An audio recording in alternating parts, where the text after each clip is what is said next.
नमस्कार। 1962 का बदला हिंदुस्तान ने ले लिया है। हिंदुस्तान की सेना ने ब्लैक टॉप पर कब्जा कर लिया है। ब्लैक टॉप सामरिक दृष्टि से बहुत अहम हिस्सा है और एक तरीके से हम कह सकते हैं कि चीन की सेना को खदेड़ते हुए हमने 1962 की हार का बदला उससे लिया है। चीन बौखला चुका है, चीन तिलमिला चुका है और सीमा पर हालात ऐसे हैं कि कभी भी हिंदुस्तान और चीन के बीच युद्ध छिड़ सकता है। ऐसे में अक्साई चीन, फिंगर 4 का वो इलाका जिस पर चीन अपना दावा करता है, हिंदुस्तान ने वहां पर बड़ी बड़ी चोटियों पर अपने सैनिक पहुंचा दिए हैं। यही चीन को बहुत ज्यादा दिक्कत पैदा कर रहा है। ये परिस्थितियां आखिरकार किस तरफ बढ़ रही हैं? क्या हम अक्साई चीन को भी अपनी तरफ कब्जा करने के लिए वापस से उस पर अपनी सेना का कब्जा करने के लिए तरफ आगे बढ़ रहे हैं? क्योंकि गृहमंत्री ने साफ कह दिया था अक्साई चीन भी हमारा है और हम उसे लेकर रहेंगे। क्या उस तरफ हिंदुस्तान की सेना बढ़ रही है? इसी पर हम बात करेंगे और समझने की कोशिश करेंगे कि आखिरकार असल हालात इस वक्त सीमा पर हैं कैसे। हमारे साथ रक्षा विशेषज्ञ डॉक्टर कमर आगा साहब जुड़ रहे हैं। कमर आगा साहब, बहुत स्वागत है आपका।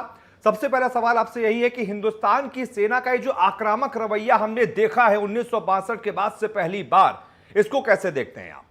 इस पूरे क्षेत्र में ये मैसेज चाइना को दे दिया है कि वो उसको एक एक इंच ज़मीन खाली करनी पड़ेगी।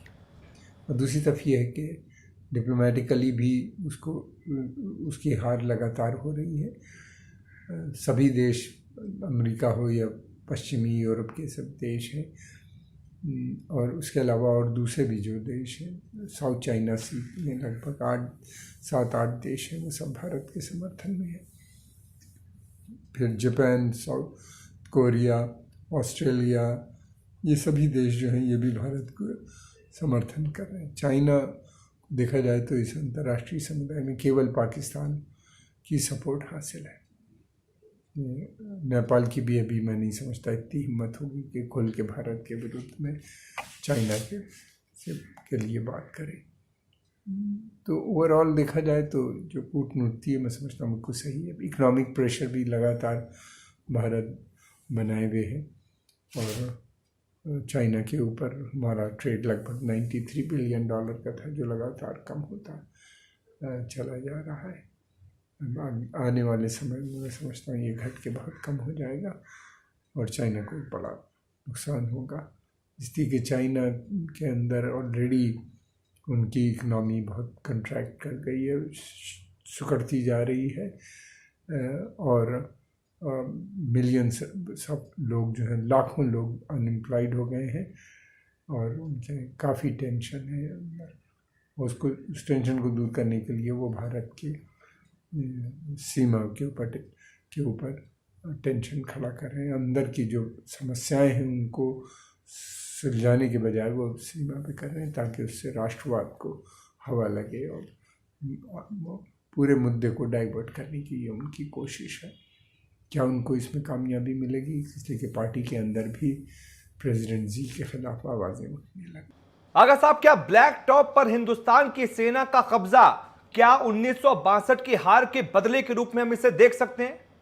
ब्लैक टॉप पे कब्जा करके भारत में की सेना ने एक, मैं समझता हूँ कि ये बहुत ही इम्पोर्टेंट डेवलपमेंट है और अगर ज़रा भी चूक हो जाती तो चाइनीज़ वहाँ पे आके बैठ जाते। इसलिए कि ये भी एक काफ़ी एडवांटेजेस पोजीशन पे है और स्ट्रेटजिकली लोकेटेड है और यहाँ पे कब्ज़ा हो जाने से भारत के मूवमेंट में आसानी होगी उस पूरे क्षेत्र में कवर करने में भी, और ये एक टाइमली एक्शन मैं समझता हूँ जिससे भारत को काफ़ी समय तक फ़ायदा पहुँचेगा।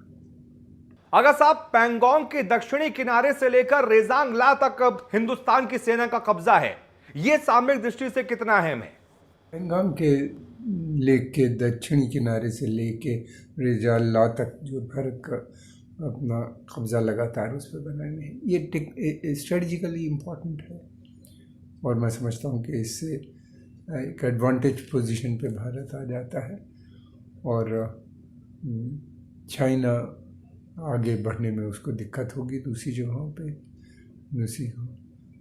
तो पूरा ओवरऑल देखा जाए तो ये एक टैक्टिकली और स्ट्रेटजिकली दोनों उससे ये बहुत इम्पोर्टेंट डिसीजन है। वहीं दूसरी तरफ मोदी सरकार की जो कूटनीति है, कूटनीति के स्तर से हम लोग क्या चीन पर दबाव बना सकते हैं? चाइना केवल एक ही भाषा समझता है, वो आक्रमण रवैया। जितना सख्ती से इससे डील की जाती है उतना ही ये इसकी समझ में आता है। डिप्लोमेटिक लैंग्वेज या नरमी से इनसे बात करो तो ये उसकी गलत मतलब निकालते हैं, कमज़ोरी को समझते हैं। और जब से भारत ने अपना आक्रमण रवैया अपनाया है, धीरे धीरे चाइना के बिहेवियर में भी बदलाव उम्मीद है कि ज़रूर आएगा। वो काफ़ी आ चुका है।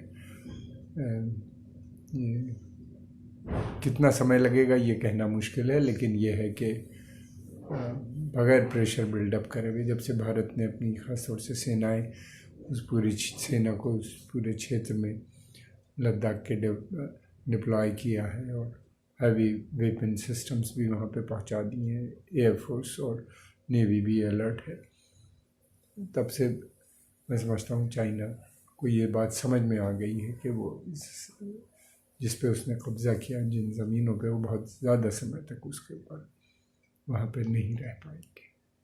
आगा साहब, अमित शाह भी कह चुके थे कि अक्साई चीन हमारा है और हमारा ही रहेगा। हिंदुस्तान की सेना का जो आक्रामक रवैया अभी आप देख रहे हैं, क्या हम अक्साई चीन को वापस से उस पर कब्जा करने की तरफ आगे बढ़ रहे हैं? ऐसी परिस्थिति देख रहे हैं आप? अक्साई चीन जम्मू एंड कश्मीर का एक हिस्सा है जो चाइना के कब्ज़े में है इस वक्त, और जम्मू एंड कश्मीर भारत का एक अटूट अंग है। लद्दाख का ये एक पार्ट ये है। पूरा जो जम्मू एंड कश्मीर पुरानी जो स्टेट थी, जिसमें लद्दाख और जम्मू एंड कश्मीर वैली तीनों थी, एक न एक दिन इसको भारत को वापस लेना है, इसमें कोई शक नहीं। और इस समय हमारे भारतीय सैनिकों के हौसले भी बुलंद हैं। यह है कि ये डिसीजन कब लिया जाएगा, कैसे किया जाएगा, कब होगा, ये सेना तय करेगी। सरकार की सहमति उस पर होनी ज़रूरी है। इस पर टिप्पणी करना कि समय क्या होगा, किस समय कैसे होगा, मगर एक चीज़ है कि भारत सरकार पे वचनबद्ध है कि उसको वापस उन्हें लेना है। और दूसरी तरफ पाकिस्तान के कब्ज़े में जो कश्मीर का हिस्सा है, ऑक्युपाइड टेरिटरीज है, जम्मू एंड कश्मीर की और गिलगित बल्तिस्तान की, ये भी उससे किसी न किसी समय वापस ली जाएगी। आगा साहब, क्या चीन ऐसी परिस्थिति में है कि वो नेपाल और पाकिस्तान के साथ मिलकर हिंदुस्तान के लिए मुश्किलें खड़ी कर सकता है, या फिर ऐसी कोशिश वो कर सकता है आने वाले वक्त में? काफ़ी समय से पाकिस्तान नेपाल के साथ मिलकर भारत के लिए मुश्किलें पैदा कर रहा है, मगर देखना ये कि क्या इन मुश्किलों से उसको कोई फ़ायदा भी पहुंच रहा है। क्या पाकिस्तान और नेपाल अपनी स्ट्रेटजी में कहीं सफल हुए हैं?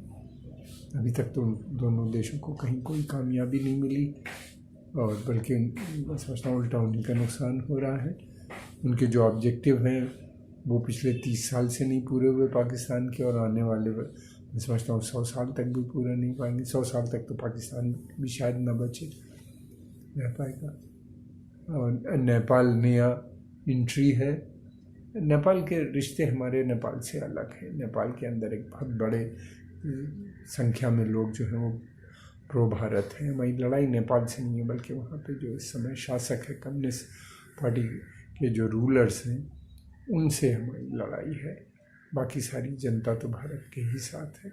बहुत हज़ारों साल पुराने संबंध हैं, उनको मैं नहीं समझता कि तोड़ा जा सकता। हाँ, लेकिन ये है कि ये इस समय नेपाल भी भारत के लिए बाधाएं क्रिएट कर रहा है। बहुत बहुत शुक्रिया हमारे साथ जुड़ने के लिए डॉक्टर कमर आगा साहब। तो हिंदुस्तान की सेना पूरी तरीके से तैयार है। आगे आगे देखिए होता है क्या, क्योंकि हिंदुस्तान ने एक तरीके से यह साबित कर दिया है और यह सभी को बता दिया है कि हिंदुस्तान वो हिंदुस्तान नहीं है, ये हिंदुस्तान वो हिंदुस्तान है जो पहले तो किसी को छेड़ता नहीं, और अगर कोई छेड़ता है तो उसे छोड़ता नहीं। नमस्कार।